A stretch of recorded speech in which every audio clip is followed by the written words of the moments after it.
Halo sahabatku yang terkasih dimanapun Anda berada, jumpa lagi bersama saya John Sung, Jesus my Savior. Sahabatku yang terkasih dalam Tuhan Yesus Kristus, terima kasih sudah menonton channel YouTube saya dan saya senang sekali ya kita bisa terus bersuara bagi kebenaran firman Tuhan.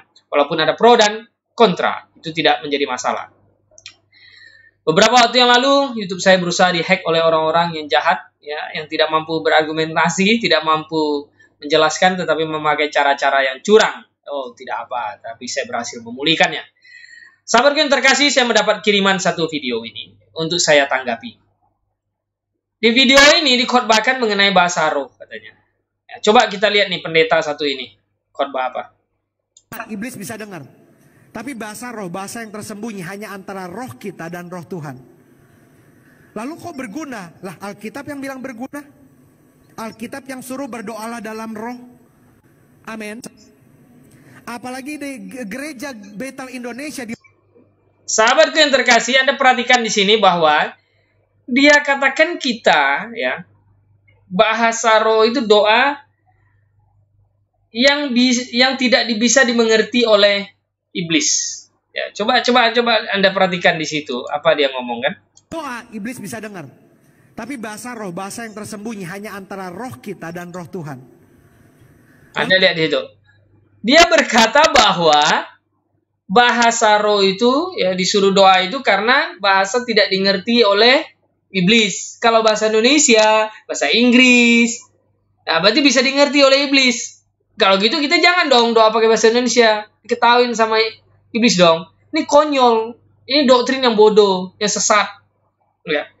Ada baca di dalam Kisah Para Rasul, kisah pertama kali hari Pentakosta di mana Roh Kudus dicurahkan. Di situ dikatakan dengan jelas ya. Mereka ya berbahasa-bahasa asing. Ya. Mereka berbahasa-bahasa asing. Nah, coba Anda lihat di situ ya. Ketika turun bunyi itu berkerumunlah orang banyak, mereka bingung karena masing-masing mendengar rasul itu berkata-kata dalam bahasa mereka sendiri. Sebenarnya terjemahan di dalam bahasa aslinya itu glossolalia, tidak ada kata pneuma, tidak ada kata roh. Bahasa lidah itu ada bahasa sekarang yang saya ucapkan sekarang ini bahasa Indonesia. Ini namanya bahasa lidah. Bukan bahasa roh. Nah, ini udah salah. Dia ini sekolah teologi mungkin nih pendeta ini, ya. Bodoh sekali dia. Lihat, mereka tercengang-cengang. Bagaimana mungkin kita masing-masing mendengar mereka berkata-kata dalam bahasa kita, yaitu bahasa asal kita orang Parsia, Media, Elam, penduduk Mesopotamia, Yudea, Kapadokia, Pontus, Asia, dan seterusnya. Jadi rasul-rasul itu tiba-tiba bisa berbahasa asing. Yang awalnya mereka nggak bisa. Lalu mereka sekarang bisa. Untuk apa? Untuk menginjililah orang-orang Parsia, Elam, Mesopotamia, Kapadokia, Mesir, dan seterusnya. Iblis ngerti. Ya ngertilah. Aduh, konyol sekali. Lalu kamu khotbah sekarang pakai bahasa Indonesia, iblis ngerti-ngerti. Lalu pakai bahasa roh. Bahasa rohnya seperti apa coba? Itu bukan masalah, itu dibuat-buat. Untuk menaikkan wibawa seolah kepenuhan roh. Nah, kita disuruh berdoa dalam roh itu artinya apa? Doa dan permohonan kita itu dikendalikan oleh keinginan roh, bukan keinginan daging. Keinginan roh itu apa? Kasih, sukacita, damai sejahtera. Nah, jangan yang ingin dosa. Jadi kamu berdoa, memohon kepada Tuhan sesuai dengan keinginan Roh Kudus yang benar, yang suci, yang mulia. Jangan engkau berdoa untuk engkau hawa nafsu dirimu. Makanya kita disuruh berdoa dalam roh, bukan bahasa roh. Aduh, ini konyol sekali ini. Ya, coba kita dengar lagi. Kok berguna? Lah Alkitab yang bilang berguna. Alkitab yang suruh berdoalah dalam roh. Amin. Apalagi di gereja Bethel Indonesia di mana saudara berada sekarang. Dalam pengakuan imannya kita bilang apa? Tanda awal baptisan Roh Kudus adalah berbicara dalam bahasa roh. Nah, yang saudara harus tahu bahasa roh itu bukan terlalu mengada-ada atau terlalu tinggi. Bahasa roh adalah bahasa roh saudara dan saya. Bahasa roh diberikan karunia-Nya oleh Roh Kudus, tapi diaktifkan oleh iman kita. Sama seperti kesembuhan. Kesembuhan itu karunia diberikan oleh Roh Kudus, tapi yang aktifkan siapa? Iman saudara. Tadi setiap saudara yang sembuh bukan karena saya, tapi karena iman. Ini sesat ini. Ini benar-benar sesat sekali, ya. Anda bisa bayangkan bahwa pertama dia berkata bahwa ya, bahasa roh itu harus diaktifkan ketika turun baptisan Roh Kudus. Sekarang saya mau tanya, di zaman ini siapa yang boleh baptis orang dengan Roh Kudus? Ya. Baptisan Roh Kudus itu coba cek di dalam Alkitab hanya terjadi 4 kali. Yerusalem, Samaria, Yudea, dan ujung bumi, non-Israel. Kisah Rasul pasal 2, 8, 10, dan 19. Selanjutnya, orang yang percaya kepada Yesus Kristus, bertobat, otomatis dimeteraikan dengan Roh Kudus. Tidak ada lagi baptisan Roh Kudus. Di Yerusalem cuma baptisan Roh Kudus sekali, itu di hari Pentakosta. Selanjutnya, orang yang percaya kepada Yesus Kristus langsung terima Roh Kudus. Efesus 1 ayat 13. Ketika kamu percaya, kamu dimeteraikan dengan Roh Kudus. Tidak ada terjadi baptisan Roh Kudus lagi. Maka cara pemahaman orang-orang pendeta seperti ini, terima Yesus Kristus tapi kamu belum terima Roh Kudus, harus pendeta yang tumpang tangan. Yohanes Pembaptis saja berkata bahwa dia yang lebih datang berkuasa daripada aku, dia akan membaptis kamu dengan roh dan api. Bukan, dia aja tidak layak gitu loh. Masa pendeta sekarang boleh seolah-olah dia memerintahkan Roh Kudus masuk ke dalam ini? Nah, ini tidak benar. Ya. Lalu bahasa roh katanya. Dalam 1 Korintus 14 ayat 22 itu jelas dikatakan, karena itu karunia bahasa roh adalah tanda bukan untuk orang yang beriman tetapi untuk orang yang tidak beriman. Anda cek 1 Korintus 14 ayat 22. Ya. Baca lagi. Ya. 1 Korintus 14 ayat 27. Jika ada orang berkata-kata dengan bahasa roh, biarlah 2 atau sebanyak-banyaknya 3 orang, seorang demi seorang, dan harus ada orang lain yang menafsirkannya. Jika tidak ada yang dapat menafsirkannya, hendaklah mereka berdiam diri dalam pertemuan jemaat dan hanya boleh berkata kata pada dirinya sendiri dan pada Allah. Anda lihat. Berapa banyak hari ini gereja-gereja yang tiba-tiba ramai-ramai lalu diajak bukan kita yang mengaktifkan, itu karunia Tuhan. Kalau kita yang mengaktifkan, berarti kita ada kuasa, ada kehebatan. Bukan. Demikian juga kesembuhan. Kesembuhan itu, orang mau percaya, tidak percaya. Kalau Tuhan mau berkehendak menyembuhkan orang itu, dia pasti sembuh. Bukan tergantung orang itu yang aktifkan. Mana ada istilah seperti itu? Ya.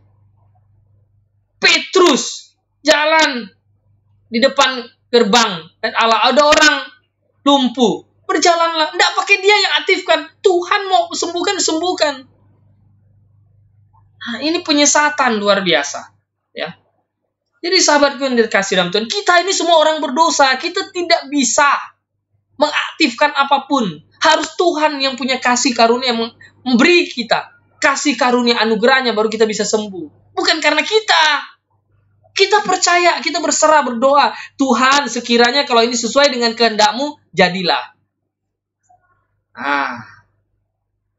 Seperti itu yang benar. Tuhan, sembuhkan saya kalau ini sesuai dengan kehendak-Mu. Mohon kasih karunia-Mu. Begitu.